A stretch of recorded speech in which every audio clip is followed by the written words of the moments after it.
তাওয়াক্কুল বিরোধী কিছু কাজ, সেগুলো আমরা কিছু উল্লেখ করব, যেগুলো আমাদের জীবনে আমরা অনেক সময় করে থাকি, যেগুলো আল্লাহ তাআলার তাওয়াক্কুল বিরোধী পরিপন্থী কাজ।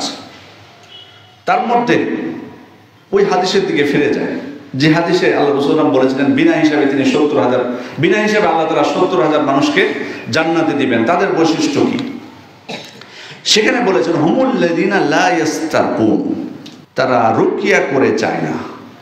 এটা দুইটা ব্যাখ্যা ওলামায়ে কেরাম বলেছেন। এক নম্বর হলো বিভিন্ন কুফরি মন্ত্রতন্ত্র দিয়ে যে ঝাড়ফুঁক করা হয়, এগুলোতে তারা বিশ্বাস করে না।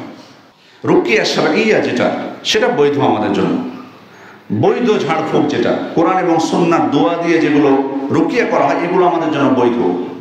কিন্তু এর বাইরে যেগুলো বিভিন্ন মন্ত্রতন্ত্র দিয়ে করা হয়, এগুলোর উপর তারা ভরসা কখনো করেনি। দেখুন ৭০,০০০-এর মধ্যে হতে হলে এত সহজ না। এটা একটা বৈশিষ্ট্য, হুমুল্লাযিনা লা ইস্তারকুন। এটা একটা ব্যাখ্যা। আরেকটা ব্যাখ্যা হচ্ছে তারা অন্যর কাছে রুকিয়া করে কখনো চায়নি। রুকিয়া করা বৈধ, ঝাড়ফুঁক করা বৈধ কোরআন এবং হাদিসের দোয়া দিয়ে, কিন্তু আপনি নিজে করবেন, আরেকজনের কাছ থেকে চাইবেন না। আরেকজনের কাছে চাওয়া কি নিষেধ? না, নিষেধ না, জায়েজ। আপনি আরেকজনের কাছে করে চাইতে পারেন, জায়েজ। এটা বহু প্রমাণ আছে। আমি ওইদিকে যাচ্ছি না, মাসআলার দিকে আমি যাচ্ছি না।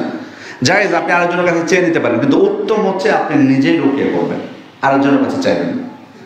৭০,০০০ অন্তর্ভুক্ত হতে হলে এমন হতে হবে, আরেকজনের উপর আরেকজনের কাছে চাওয়া যাবে না, আপনি নিজেই করবেন।